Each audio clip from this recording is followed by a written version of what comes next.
బాత్లో మోడీ మాట్లాడుతున్నారు. లైవ్లో చూద్దాం. के लिए गर्व की बात है कि आज भारत दुनिया का सबसे बड़ा वैक्सीनेशन प्रोग्राम चला रहा है। वैक्सीनेशन प्रोग्राम के तस्वीरों के बारे में मुझे भुवनेश्वर के पुष्पा शुक्ला जी ने लिखा है। उनका कहना है कि घर के बड़े बुजुर्गों में वैक्सीन को लेकर जो उत्साह दिख रहा है उसकी चर्चा मैं मन की बात में करूं। साथियों, सही भी है। देश के कोने कोने से हम ऐसी खबरें सुन रहे हैं, ऐसी तस्वीरें देख रहे हैं जो हमारे दिल को छू जाती हैं। यूपी के जौनपुर में 109 वर्ष की बुजुर्ग मां राम दुलैया जी ने टीका लगवाया है। ऐसे ही दिल्ली में भी 107 साल के केवल कृष्ण जी ने वैक्सीन की डोज ली है। हैदराबाद में 100 साल के जय चौधरी जी ने वैक्सीन लगवाई और सभी से अपील भी है कि वैक्सीन जरूर लगवाएं। मैं ट्विटर, फेसबुक पर भी ये देख रहा हूं कि कैसे लोग अपने घर के बुजुर्गों को वैक्सीन लगवाने के बाद उनकी फोटो अपलोड कर रहे हैं। केरल से एक युवा आनंदन नायर ने तो इसे एक नया शब्द दिया है, वैक्सीन सेवा। ऐसे ही संदेश दिल्ली से शिवानी, हिमाचल से हिमांशु और दूसरे कई युवाओं ने भी भेजे हैं। मैं आप सभी श्रोताओं के इन विचारों की सराहना करता हूं। इन सब के बीच कोरोना से लड़ाई का मंत्र भी जरूर याद रखिए, दवाई भी कड़ाई भी। और सिर्फ मुझे बोलना ऐसा नहीं, हमें जीना भी है, बोलना भी है, बताना भी है और लोगों को भी दवाई भी कड़ाई भी इसके लिए प्रतिबद्ध बनाते रहना है। मेरे प्यारे देशवासियों, मुझे आज इंदौर के रहने वाली सौम्या जी का धन्यवाद करना है। उन्होंने एक विषय के बारे में मेरा ध्यान आकर्षित किया है और इसका जिक्र मन की बात में करने के लिए कहा है। ये विषय है भारत की क्रिकेटर मिताली राज जी का नया रिकॉर्ड। मिताली जी हाल ही में अंतर्राष्ट्रीय क्रिकेट में 10,000 रन बनाने वाली पहली भारतीय महिला क्रिकेटर बनी है। उनकी इस उपलब्धि पर बहुत बहुत बधाई। वनडे इंटरनेशनल्स में 7,000 रन बनाने वाली भी वो अकेली अंतर्राष्ट्रीय महिला खिलाड़ी है। महिला क्रिकेट के क्षेत्र में उनका योगदान बहुत शानदार है। 2 दशकों से ज्यादा के कैरियर में मिताली राज जी ने हजारों लाखों को प्रेरित किया है। उनके कठोर परिश्रम और सफलता की कहानी न सिर्फ महिला क्रिकेटरों बल्कि पुरुष क्रिकेटरों के लिए भी एक प्रेरणा है। साथियों, ये दिलचस्प है, इसी मार्च महीने में जब हम महिला दिवस सेलिब्रेट कर रहे थे तब कई महिला खिलाड़ियों ने मेडल्स और रिकॉर्ड्स अपने नाम किए हैं। दिल्ली में आयोजित शूटिंग में आईएसएसएफ वर्ल्ड कप में भारत शीर्ष स्थान पर रहा। गोल्ड मेडल की संख्या के मामले में भी भारत ने बाजी मारी। ये भारत के महिला और पुरुष निशानेबाजों के शानदार प्रदर्शन की वजह से ही संभव हो पाया।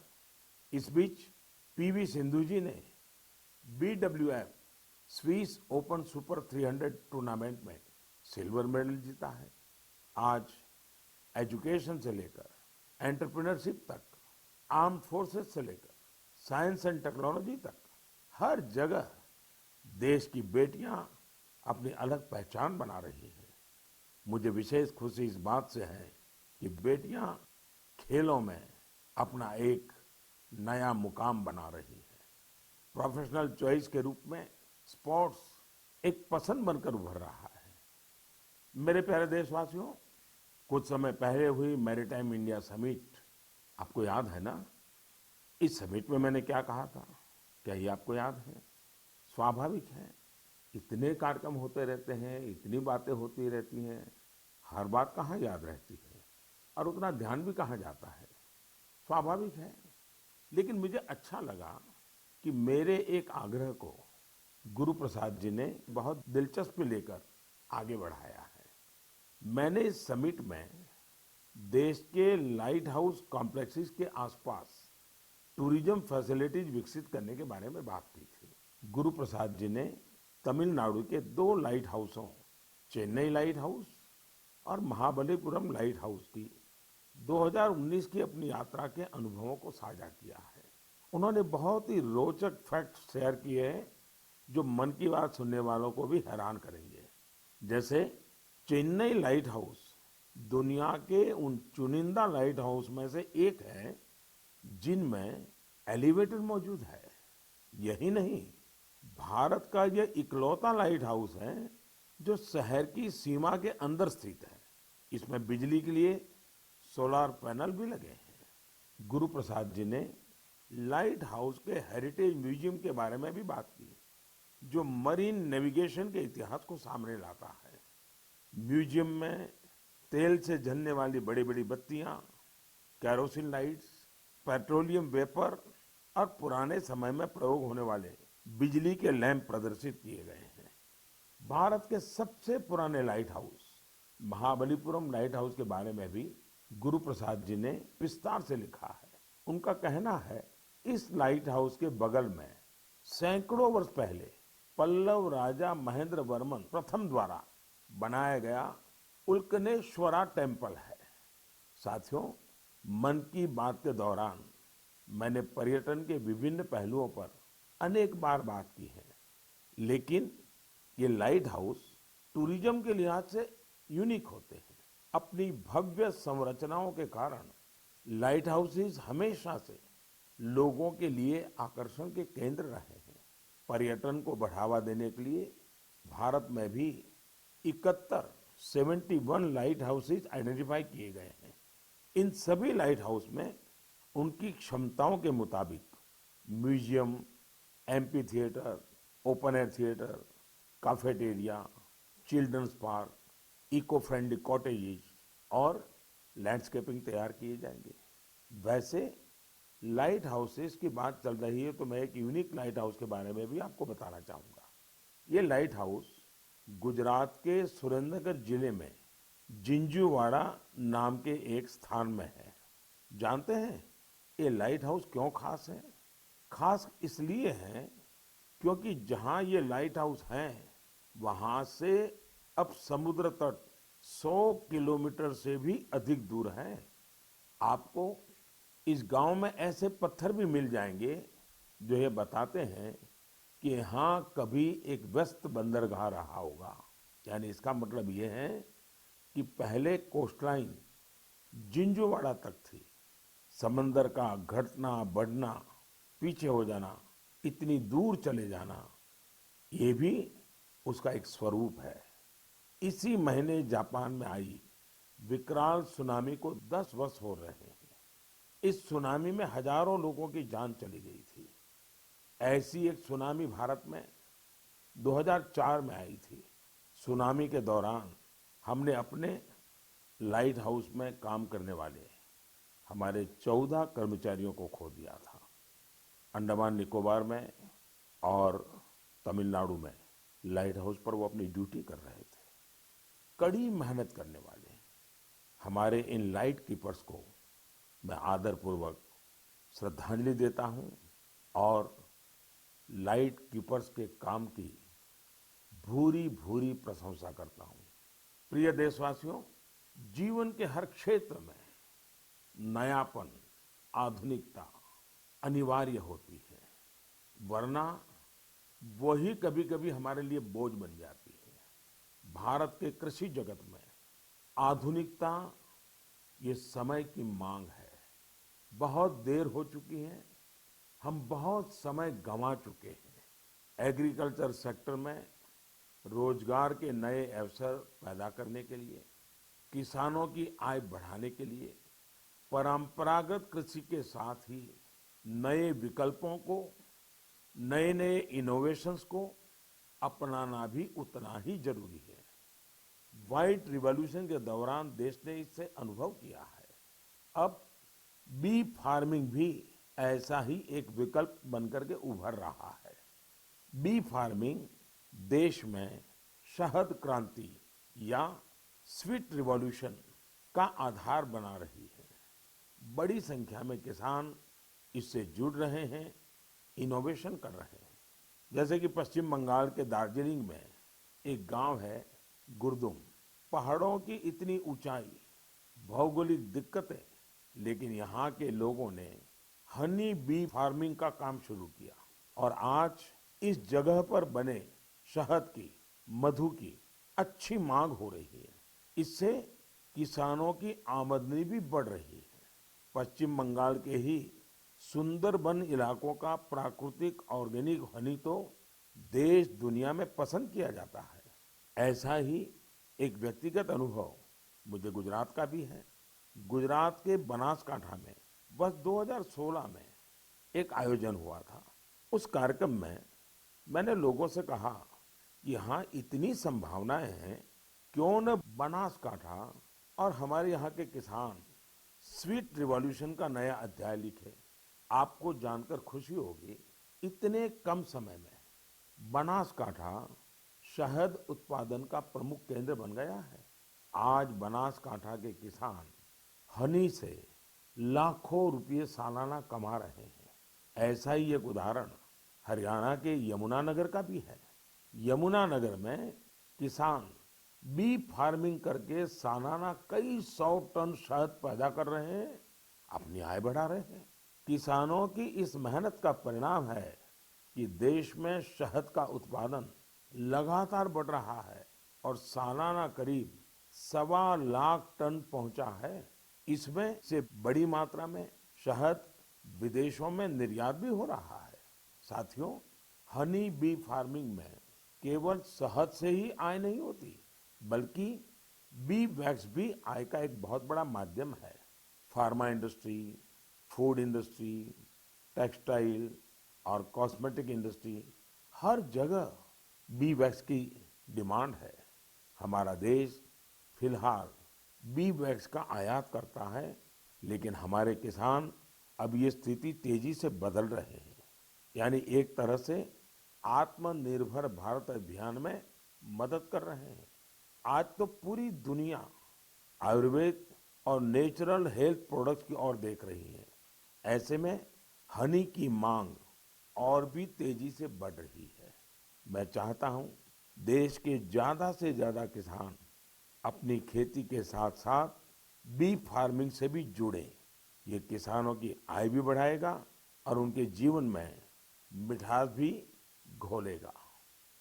मेरे प्यारे देशवासियों, अभी कुछ दिन पहले वर्ल्ड स्पैरो डे मनाया गया। स्पैरो यानी गोरैया। कहीं इसे चकली बोलते हैं, कहीं चिमनी बोलते हैं, कहीं घौन चिरिका कहा जाता है। पहले हमारे घरों की दीवारों पर, आसपास के पेड़ों पर गोरैया चहकती रहती थी। लेकिन अब लोग गोरैया को ये कहकर याद करते हैं कि पिछली बार बरसों पहले गोरैया देखा था।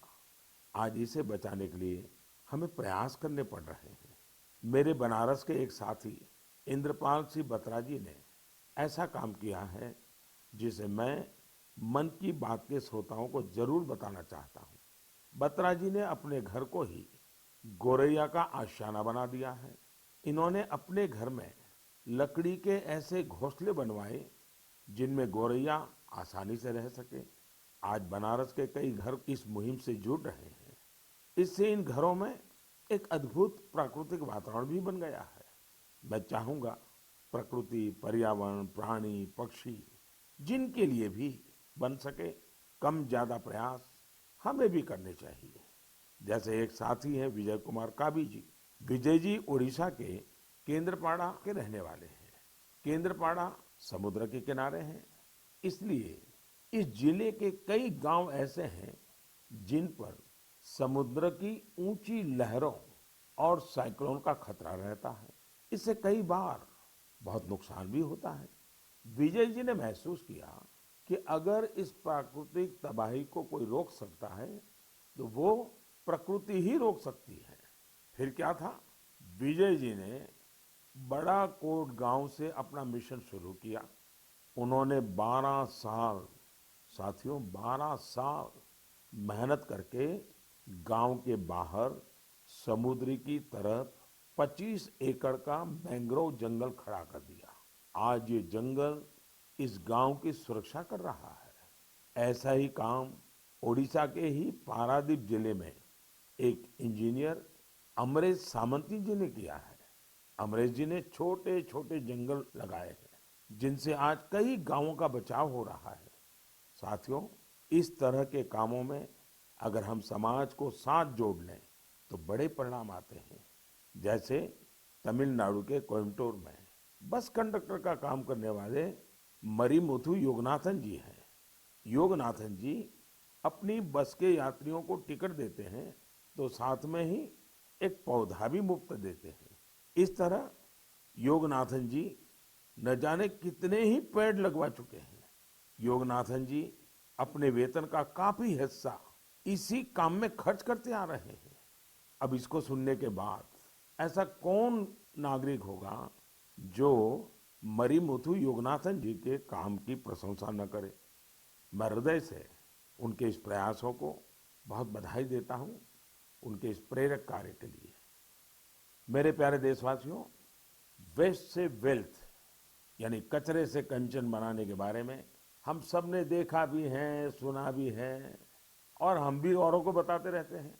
कुछ उसी प्रकार से वेस्ट को वैल्यू में बदलना का भी काम किया जा रहा है। ऐसा ही एक उदाहरण केरल के कोच्चि के सेंट टेरेसा कॉलेज का है।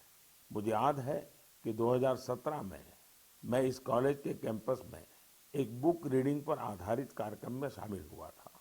इस कॉलेज के स्टूडेंट्स रीयूजेबल टॉयज बना रहे हैं, वो भी बहुत ही क्रिएटिव तरीके से। ये स्टूडेंट्स पुराने कपड़ों, फेंके गए लकड़ी के टुकड़ों, बैग और बॉक्सेस का इस्तेमाल खिलौने बनाने में कर रहे हैं। कोई विद्यार्थी पजल बना रहा है तो कोई कार और ट्रेन बना रहा है। यहाँ इस बात का विशेष ध्यान दिया जाता है कि खिलौने सेफ होने के साथ साथ चाइल्ड फ्रेंडली भी हो। और इस पूरे प्रयास की एक अच्छी बात ये भी है कि ये खिलौने आंगनवाड़ी बच्चों को खेलने के लिए दिए जाते हैं। आज जब भारत खिलौनों की मैन्युफैक्चरिंग में काफी आगे बढ़ रहा है तो वेस्ट से वैल्यू के ये अभियान, ये अभिनव प्रयोग बहुत मायना रखते हैं। आंध्र प्रदेश के विजयवाड़ा में एक प्रोफेसर श्रीनिवास पदकांडला जी हैं। वे बहुत ही रोचक कार्य कर रहे हैं।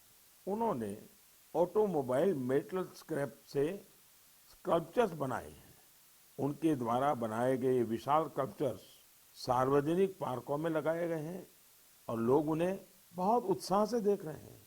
इलेक्ट्रॉनिक और ऑटोमोबाइल वेस्ट की रिसाइकलिंग का यह एक अभिनव प्रयोग है।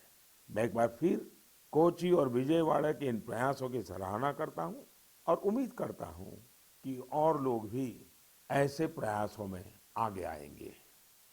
मेरे प्यारे देशवासियों, भारत के लोग दुनिया के किसी कोने में जाते हैं तो गर्व से कहते हैं कि वो भारतीय हैं। हम अपने योग, आयुर्वेद, दर्शन, न जाने क्या कुछ नहीं है हमारे पास जिसके लिए हम गर्व करते हैं, गर्व की बातें करते हैं। साथ ही अपनी स्थानीय भाषा, बोली, पहचान, पहनाव, खान पान, उसका भी गर्व करते हैं। हमें नया तो पाना है और वही तो जीवन होता है, लेकिन साथ साथ पुरातन गंवाना भी नहीं है। हमें बहुत परिश्रम के साथ अपने आसपास मौजूद अथाह सांस्कृतिक धरोहर का संवर्धन करना है, नई पीढ़ी तक पहुंचाना है। यही काम आज असम के रहने वाले सिकारी टिस्सो बहुत ही लगन के साथ कर रहे हैं। कार्बी आंगलोंग जिले के सिकारी टिस्सो जी पिछले 20 सालों से कार्बी भाषा का डॉक्यूमेंटेशन कर रहे हैं। किसी जमाने में, किसी युग में कार्बी आदिवासी भाई बहनों की भाषा कार्बी आज मुख्य धारा से गायब हो रही है। श्रीमान सिकारी। For more updates, please subscribe 99 TV Telugu.